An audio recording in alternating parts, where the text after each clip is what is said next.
त्यावेळी बातमी कळली, काय पहिली प्रतिक्रिया आहे काय? खरं म्हणजे अतिशय मनाला वेदना देणारी आणि मनाला चटका लावून जाणारी ही अतिशय दुर्दैवी घटना आज महाराष्ट्रात घडली आहे. खरं म्हणजे असं कुणाच्या स्वप्नातही वाटलं नसेल की अजितदादा एवढ्या लवकर आपल्यातून जातील. ही महाराष्ट्रासाठी अतिशय दुःखद आणि दुर्दैवी घटना अजितदादांच्या जाण्याने झालेली आहे. खरं म्हणजे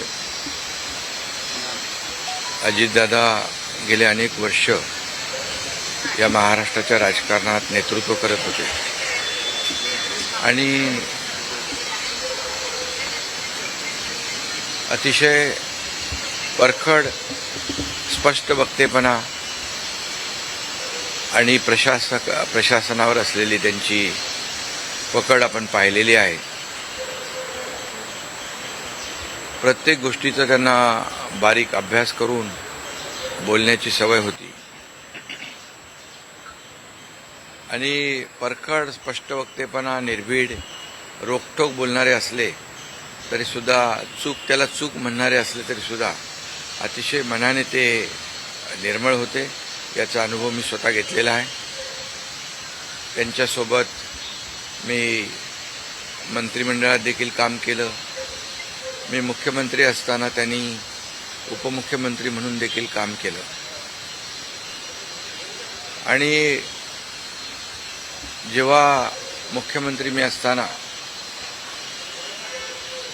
मुख्यमंत्री माझी लाडकी बहीण योजना किंबहुना इतरही योजना जेव्हा आम्ही सुरू केल्या तेव्हा आर्थिक जे काही घडी आहे किंवा आर्थिक तरतूद जी आहे ती अतिशय उत्तमपणे त्यांनी त्यावेळेस केली आणि याचा अनुभव मला आहे. आणि एकदा करायचं ठरवलं की ते अजितदादा करायचेच. करतो, बघतो, पाहतो असे शब्द त्यांच्या डिक्शनरीत नव्हते. व्हायचं असेल ते तात्काळ करायचे, नसेल त्याला नाही म्हणायचे. असा स्पष्ट वक्तेपणा या महाराष्ट्राने पाहिलेला आहे. मी असेन, मुख्यमंत्री देवेंद्रजी असतील, अजितदादा असतील, आम्ही टीम म्हणून काम केलं, टीम म्हणून काम करतो. आमच्या वेळाही कामाच्या वेगवेगळ्या, आम्ही पहाटे उशिरापर्यंत काम करतो. अजितदादा पहाटे लवकर काम सुरू करतात, देवेंद्रजी दिवसभर काम करतात. आणि अजितदादांनी 6-6 वाजता देखील अपॉइंटमेंट दिलेल्या अधिकाऱ्यांनी आणि लोकप्रतिनिधींनी पाहिलेल्या आहेत. अतिशय वेळेचं महत्त्व आणि वेळेचं भान ठेवणारा नेता हरपलेला आहे. खरं म्हणजे काल परवाच आमची एका कार्यक्रमामध्ये भेट झाली. सरन्यायाधीश आपले भारताचे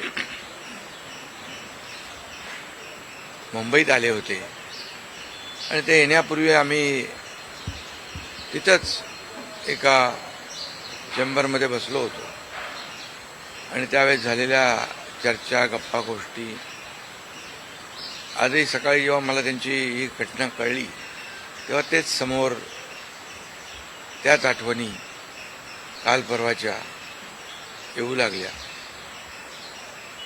खरं म्हणजे माझ्यापेक्षा ते राजकारणात देखील अनुभवी नेते, गेल्या अनेक वर्षापासूनचा त्यांचा अनुभव, वयाने देखील माझ्यापेक्षा ते मोठे होते माझ्या आणि अनुभवाने देखील.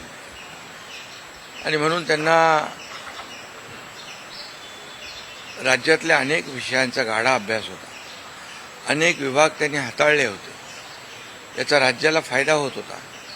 मंत्रिमंडळात देखील ज्यावेळेस काही विषय यायचे त्यावेळेस आपल्या राज्याची आर्थिक परिस्थिती अशी आहे, आपल्याला सर्वांना काटकसर करावी लागेल, अशी अगदी निर्भीडपणे सांगणारे अजितदादा देखील आम्ही अनुभवलेत. शिस्तीचा नेता म्हणूनही आम्ही अनुभवलेला आहे. आणि त्यामुळे त्यांच्या जाण्याने फक्त पवार कुटुंबियांचंच नाही तर संपूर्ण महाराष्ट्राचं न भरून येणारं नुकसान झालेलं आहे. आणि माझ्यापेक्षा वयाने मोठे असल्यामुळे एक जी काय आमची गेल्या अनेक वर्षापासूनची जवळीक निर्माण झाली होती, त्यामुळे राजकारणातले आम्ही तिघजण एक टीम म्हणून काम करत असलो तरीसुद्धा एक मोठा भाऊ हरपल्याची गेल्याची भावना देखील दुःख देखील माझ्या मनामध्ये आहे. आणि मी त्यांना भावपूर्ण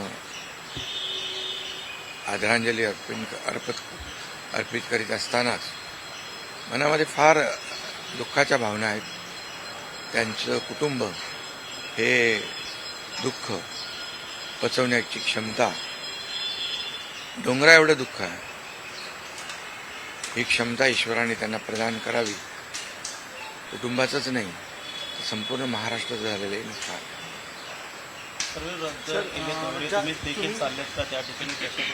हां, मी आणि मुख्यमंत्री देखील आम्ही जातो आहे.